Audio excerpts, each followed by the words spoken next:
नमस्कार, मैं रविश Kumar. Uniform civil code को लेकर कोई ठोस प्रस्ताव हमारे सामने नहीं है। कैसा है, क्या होगा, किसी को नहीं पता। तो क्या यही समझा जाए कि 3 तलाक या बहुविवाह प्रथा समाप्त कर दिए जाने से, अवैध कर देने से यूनिफॉर्म सिविल कोड आ जाएगा? क्या यूनिफॉर्म सिविल कोड का यह भी मतलब है कि अन्य समाजों के रीति रिवाजों में भी सुधार होगा, उसे लेकर बहस होगी? क्या इस वक्त जो हिंदू कोड बिल है वो जेंडर जस्टिस के पैमाने पर खरा उतरता है या उसमें भी किसी प्रकार के संशोधन की गुंजाइश है? क्या हिंदू कोड बिल ही यूनिफॉर्म सिविल कोड होगा या एक यूनिफॉर्म सिविल कोड ऐसा होगा जिसके तहत अलग अलग धर्मों के रीति रिवाजों का कोड बनाया जाएगा? इस तरह का सरकार के तरफ से तो कोई प्रस्ताव है नहीं। लॉ कमीशन के 16 सवाल जरूर हैं, पर वो सवाल पर्याप्त हैं या नहीं, आपको खुद जाकर उनकी साइट पर देखने चाहिए।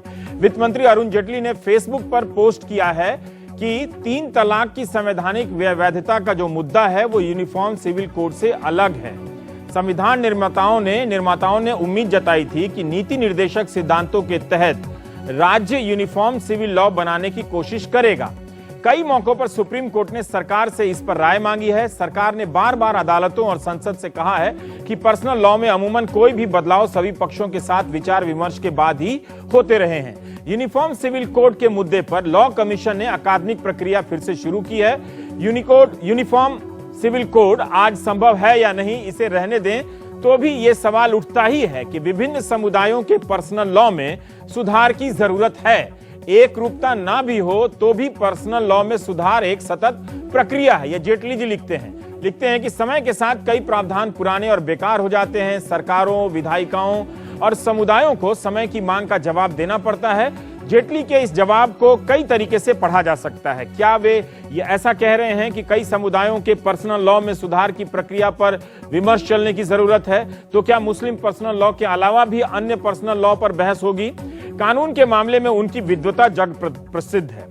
अगर वे भी लॉ कमीशन के कुछ सवालों को देखेंगे तो उनके जैसा व्यक्ति शायद ही पसंद करे। फिर भी वित्त मंत्री कहते हैं कि लॉ कमीशन ने अकादमिक विमर्श की शुरुआत की है। लॉ कमीशन के सवालों को आप खुद देखिए और तय कीजिए कि क्या उनके सवालों से वो झलक मिलती है जिसकी बात वित्त मंत्री कर रहे हैं। क्या सिर्फ मुस्लिम पर्सनल लॉ में सुधार की जरूरत है या अन्य पर्सनल लॉ में? लॉ कमीशन में 1-2 ही सवाल ऐसे हैं जो दूसरे समुदायों की बात करते हैं। जेटली फेसबुक पर आगे लिखते हैं कि धार्मिक व्यवहार, रीति रिवाज और नागरिक अधिकार में बुनियादी अंतर होते हैं। जन्म, गोद लेने, विरासत, उत्तराधिकार, शादी और मृत्यु से संबंधित धार्मिक संस्कारों को रीति रिवाजों के जरिए ही पूरा किया जाता है। तो क्या जन्म, गोद लेने या विरासत या शादी, तलाक आदि को लेकर जो अधिकार की बात होती है उनकी गारंटी धर्म से होनी चाहिए या संविधान से? क्या इन मामलों में गैर बराबरी हो सकती है? मानव सम्मान से कोई समझौता हो सकता है? कुछ लोग कह सकते हैं कि पर्सनल लॉ को संविधान के अनुसार नहीं होना चाहिए। सरकार का मत साफ है, पर्सनल लॉ को संविधान के अनुसार ही होना चाहिए। 3 तलाक को बराबरी और सम्मान के साथ जीने के अधिकार के तराजू पर तौला जाएगा। यही पैमाना दूसरे अन्य पर्सनल लॉ पर लागू होगा। अगर वित्त मंत्री जेटली अपने फेसबुक पोस्ट में यह भी साफ कर देते कि अन्य पर्सनल लॉ क्या है जहां वे 3 तलाक को परखने के पैमानों को लागू करना चाहते हैं। उन्होंने जरूर अन्य पर्सनल लॉ में सुधार की बात की है, लेकिन उदाहरण सिर्फ 3 तलाक का ही दिया है। अगर वे दूसरे समुदायों के भी उदाहरण देते तो और बेहतर होता। उनके इस पोस्ट को ध्यान से देखा जाना चाहिए कि वे 3 तलाक की समाप्ति की बात कर रहे हैं या यूनिफॉर्म सिविल कोड की वकालत कर रहे हैं। जेटली का लिखा है, थोड़ी मेहनत करनी पड़ेगी। आखिर में उनकी इस पंक्ति को भी गौर से समझने की जरूरत है जिसमें कहते हैं कि यूनिफॉर्म सिविल कोड के संबंध में अकादमिक बहस लॉ कमीशन के सामने चलती रह सकती है। जवाब इस सवाल का खोजा जाना है कि अगर हर समुदाय का अलग पर्सनल लॉ हो तो क्या ये सभी पर्सनल लॉ संविधान सम्मत नहीं होने चाहिए?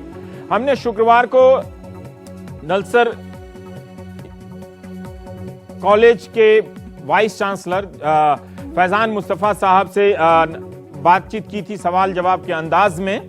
कुछ सवाल और रह गए थे जिन पर आज बात करेंगे। इस बीच निवेदिता मेनन का एक और लेख चर्चा में फिर से आ गया, पुराना लेख है। उन्होंने कुछ सवाल उनके लेख से पैदा होते हैं जिसमें कहा है कि क्या हिंदू कोड बिल में जेंडर जस्टिस है, क्या वही मॉडल है या इसमें सुधार की जरूरत है? अगर सभी पर्सनल लॉ की जेंडर जस्टिस प्रथाओं का एक जगह संकलन किया जाएगा, क्या ऐसा होने वाला है? क्या यूसीसी के तहत हिंदू अनडिवाइडेड फैमिली के प्रावधान समाप्त कर दिए जाएंगे? क्या भारत के सभी नागरिक एक समान उत्तराधिकार कानून से शासित होंगे, गवर्न होंगे? वित्त मंत्री जेटली और निवेदिता मेनन बार बार जेंडर जस्टिस का इस्तेमाल करते हैं। इसका मतलब यही हुआ कि कानून की नजर में स्त्री और पुरुष में किसी तरह का भेदभाव ना हो। बहुत सारे ट्विटर, फेसबुक पर बेटियां हैं, पत्नियां हैं और सहेलियां हैं जो जेंडर जस्टिस की बात कर रही हैं और वकालत कर रही हैं कि एक तरह से हिंदू कर रही हैं कि यूनिफॉर्म सिविल कोड आना चाहिए। तो उन्हें यह भी एक तरह से ट्वीट करना चाहिए कि जो कानून से उन्हें अधिकार मिला है कि पिता की संपत्ति में उन्हें भी हिस्सा मिलेगा, तो कितनी बेटियों को यह हिस्सा मिला है वो ट्वीट कर सकती हैं, फेसबुक पे कर सकती हैं। और मुस्लिम महिलाएं भी जो बार बार मेहर की वकालत करती हैं कि मेहर का प्रावधान है, वो भी ट्वीट कर सकती हैं कि उन्हें मेहर की रकम का होता क्या है, उन्हें मिलता भी है या नहीं। हम फैजान साहब से बात करेंगे इन सब पर। निवेदिता मेनन के लेख से एक और सवाल है जिसपे हम बात करेंगे कि आदर्श शादी क्या होनी चाहिए। क्या ये कॉन्ट्रैक्ट हो या 7 फेरे लेकर 7 जन्म का रिश्ता हो? निकाह में मुस्लिम औरतों के लिए एक अलग तरह की व्यवस्था होती है। इसके साथ ही निवेदिता मेनन ने पूछा है कि क्या ऐसा सिस्टम हिंदुओं में नहीं है तो क्या मेहर को अन्य समुदाय में आप लागू कर सकते हैं? वित्त मंत्री कहते हैं लॉ कमीशन के सामने जाकर बहस कीजिए। उनके जो सवाल है वो बेहद बुनियादी हैं, जैसा ये मेरी अपनी राय है कि उन सवालों में उतनी क्षमता है नहीं। आप देख सकते हैं तमाम लेखों में आपको गोवा के यूनिफॉर्म सिविल कोड का जिक्र आएगा। हम इसके बारे में भी चर्चा करना चाहते हैं। निवेदिता मेनन ने लिखा है कि गोवा में 1939 में Portuguese civil procedure code 1939 of Goa लागू हुआ। यह ना तो यूनिफॉर्म है यानी समान है, ना ही इससे जेंडर जस्टिस होता है। अलग अलग धार्मिक समुदायों के लिए शादी के कानूनी प्रावधान है वहां पर। उनके अनुसार गोवा में हिंदुओं के रीति रिवाज और चलन को मान्यता दी गई है, जिसमें सीमित तरीके से लिमिटेड का इस्तेमाल किया है। हिंदुओं को बहुविवाह की अनुमति है। क्या वाकई ऐसा है? क्या गोवा का सिविल कोड सभी समुदायों की पत्नियों को एक तरह से 50% हिस्सेदारी देता है? कितना मिल रहा है? क्या कोई बता सकता है? इसकी कोई हमारे पास आंकड़े नहीं है। तो हम बात करेंगे आज हम फैजान साहब से जो शुक्रवार की बातचीत थी उस पे बहुत सारे सवाल वहीं रह गए थे। हम चाहेंगे कि आज भी सवाल जवाब के अंदाज में ये बातचीत हो। हमारा पहला सवाल, फैजान साहब आपका स्वागत है। Nalsar university of law Hyderabad के वाइस चांसलर हैं आप, और पहला सवाल अरुण जेटली ने जो फेसबुक पोस्ट लिखा है उसके संदर्भ में ही है कि हर समुदाय का अलग पर्सनल लॉ होना चाहिए या सभी पर्सनल लॉ संविधान सम्मत होने चाहिए। आप इस राय को किस नजर से देखते हैं? कॉन्स्टिट्यूशनली कंप्लायंट होने चाहिए, कंप्लायंस? मैं क्योंकि संविधान पढ़ाता हूं, कॉन्स्टिट्यूशनल लॉ का प्रोफेसर हूं, तो मेरा कमिटमेंट बहुत भारत के संविधान में और देश के कॉन्स्टिट्यूशनल लॉ में होता है। और सारे अल्पसंख्यकों को ये मानना चाहिए कि वो आजकल की जिस डेमोक्रेसी में रहते हैं उसमें उस देश का जो संविधान होगा वो सुप्रीम लॉ होगा। अब होता यह है कि अक्सर संविधान ही जो है वो विभिन्नताओं के लिए एक राइट क्रिएट कर देता है।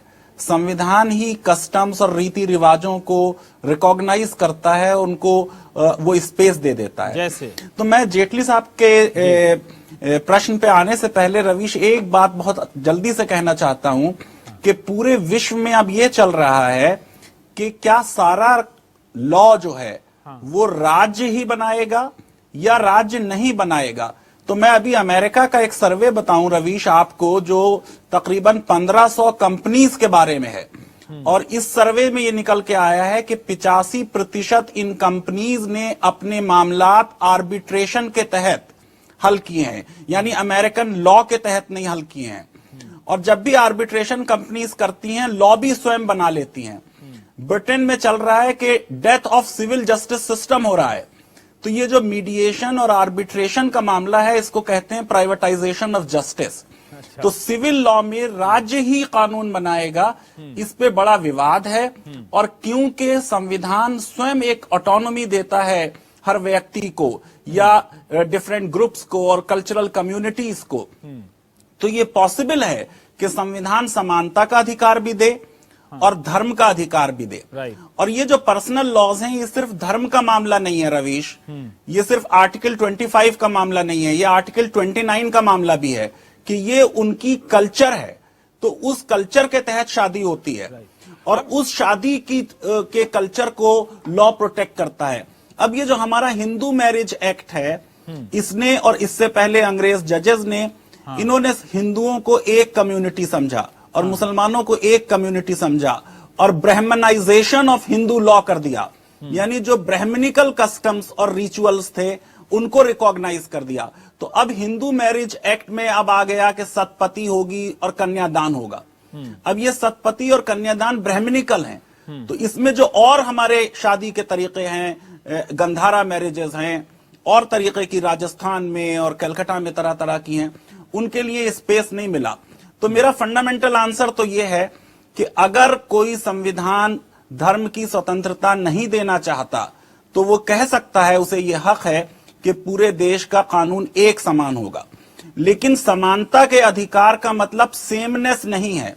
मैंने पिछले फ्राइडे में भी कहा था रवीश कि जो with in the class law will be same. तो अगर मुसलमान एक क्लास हैं, हिंदू एक क्लास हैं, तो सारे हिंदुओं के लिए एक लॉ होगा, सारे मुसलमानों के लिए एक लॉ होगा। तो ये संविधान स्वयं एक रीजनेबल क्लासिफिकेशन के लिए एक स्पेस क्रिएट करता है, और अगर वो स्पेस संविधान ने क्रिएट किया है तो उससे समानता के अधिकार का हनन नहीं होता। लेकिन राज्य की ये जिम्मेदारी है कि वो ये देखे कि पर्सनल लॉ भी जस्ट रहें। अगर पर्सनल लॉ में सती का प्रावधान है या पर्सनल लॉ में औरतों के जो राइट्स हैं वो बहुत ज्यादा उनका हनन हो रहा है, तो राज्य को ये शक्ति हासिल है अनुच्छेद 15 क्लॉज 3 में कि वो सोशल वेलफेयर में कोई लॉ इस तरीके का लाके बनाए। राइट। मेरा दूसरा सवाल यह है कि क्या पर्सनल लॉ में शरिया का पालन अगर किया जा रहा है तो इससे संविधान के अधिकार क्षेत्र में का हनन होता है? क्या अगर कोई यूनिफॉर्म सिविल कोड का विरोध कर रहा है तो भारत के संविधान का विरोध कर रहा है वो? ये रवीश बड़ा कुछ चैनल्स पे चल गया कि अगर आप शरिया मानते हैं या आप एक लॉ एक कंट्री को अपोज कर रहे हैं तो आप संविधान को अपोज कर रहे हैं। अब इसमें मसला यह है रवीश कि लोग संविधान को नहीं पढ़ते। अभी पिछले फ्राइडे में जो बातचीत हुई उसके बाद मुझे कई लोगों ने कहा कि आप तो संविधान पढ़ाते हैं, फेडरलिज्म का क्या होगा?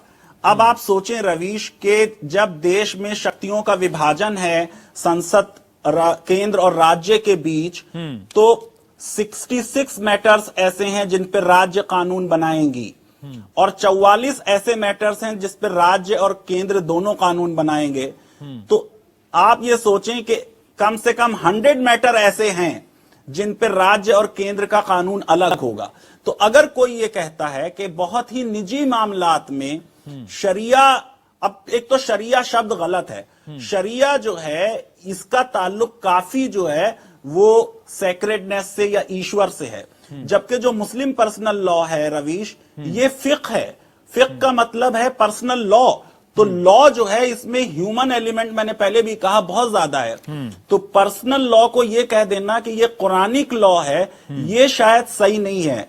पर्सनल लॉ जो इंडिया में है ये इस्लामिक लॉ नहीं है, ये हनफी लॉ है।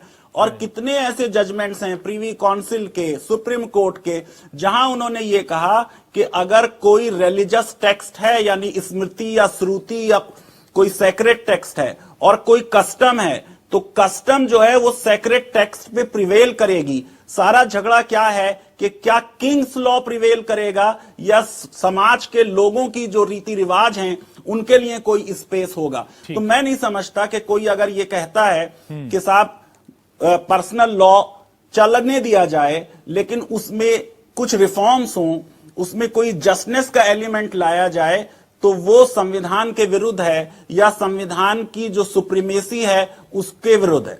ठीक है। तीसरा मेरा सवाल है कि 1937 का शरिया कानून जो था आर्टिकल 13(1) के बाद असंवैधानिक हो गया क्योंकि 3 तलाक और बहुविवाह के मामले में ये बराबरी के मौलिक अधिकार से मेल नहीं खाते। क्या ये सही है? रवीश फिर वही बात है, बहुत छोटा सा एक्ट है, 6 सेक्शंस हैं 1937 के कानून में। और इसमें कहीं ट्रिपल तलाक का या पॉलीगैमी का जिक्र नहीं है। तो जो हमारा अनुच्छेद 13(1) है वो ये कहता है कि कोई भी संविधान से पहले का कानून जो है अगर वो मौलिक अधिकारों के विरुद्ध है तो वो नल एंड वाइड हो जाता है। तो शरीयत एक्ट में कहां यह लिखा है कि आप पॉलीगैमी कीजिए, या शरीयत एक्ट में कहां यह लिखा है कि आप 3 तलाक दीजिए? वहां तो शब्द सिर्फ तलाक है। तो मैं ये समझता हूं कि इसमें भी वो एक सब्जेक्ट बताया गया है कि तलाक के मामले में, शादी के मामले में, एडॉप्शन के मामले में, विल के मामले में अगर दोनों पार्टीज मुसलमान हैं तो उनपे मुस्लिम पर्सनल लॉ लगेगा। ये कानून इसलिए बनाया गया था क्योंकि बहुत मुसलमान कस्टम्स ऐसी मानते थे जो इस्लाम से रिलेटेड नहीं थी। अब उसमें जैसे मैं आपको बता दूं, कश्मीर में ही ले लें तो कश्मीर में जो एडॉप्शन है वो अलाउड है और रेस्ट ऑफ द कंट्री में नहीं है। कश्मीर में बेटियों में 2 प्रकार की बेटियों का वो जिक्र करते हैं कि अनमैरिड डॉटर को अलग शेयर है और मैरिड डॉटर को अलग शेयर है। तो बहुत सी ऐसी कस्टम्स थी, गुजरात में बहुत सी ऐसी कस्टम्स थी जो इस तरीके की थी। तो इसका मतलब ये नहीं है कि शरीयत एक्ट कहीं पे कह रहा है कि पॉलीगमी कीजिए, या शरीयत एक्ट ने कहीं कहा हो कि आप 3 तलाक एक बार में दे दें। और रविश, याद रखें कि ये जो केस चल रहा है जिसपे इतनी 3 तलाक पे सारे चैनल्स पे बहस हो रही है, ये 3 तलाक की समाप्ति की बहस नहीं है। ये बहस सिर्फ इतनी है कि क्या एक बार में बिना कोई सलाह किए हुए, कोई शादी को बचाने की, रिकंसिलिएशन की कोई कोशिश किए, अगर एक झटके में 3 तलाकों से शादी टूट जाए तो वो तलाक गलत है। 3 तलाक की अपोजिशन नहीं हो रही है इस बहस में। ये जो BMMA है जिनका उन्होंने सारा सर्वे वगैरह किया, गो के उस सर्वे में के बारे में भी बहुत से प्रश्न उठ सकते हैं और मैं पर्सनल नहीं होना चाहता हूं, मगर ये दोनों जो इसमें इन्वॉल्व हैं उन्होंने स्पेशल मैरिज एक्ट में हिंदू से शादी की है, इसलिए कितनी उनकी क्रेडिबिलिटी है मुस्लिम पर्सनल लॉ में रिफॉर्म के बारे में और कितना कम्युनिटी उनको मानेगी मुझे नहीं मालूम। लेकिन मैं आपको बता रहा हूं रवीश कि ये शरीयत एक्ट में शब्द पॉलीगैमी या 3 तलाक नहीं आई है और ये सारी पेटिशन BMA में भी ये कह रही है कि कुरानिक लॉ कर दीजिए। और मैंने जैसे आपको बताया कि जो पर्सनल लॉ है वो कुरानिक लॉ नहीं है, वो हनफी लॉ है और हनफी लॉ की किताब है हिदाया, और उस किताब के ऊपर भी फिर जजेस के जजमेंट्स हैं। जो मुस्लिम लॉ इंडिया में है उसमें बहुत से अंग्रेज जजेस के बहुत खराब जजमेंट दिए हुए हैं, वो भी उस पर्सनल लॉ का हिस्सा है। ठीक है।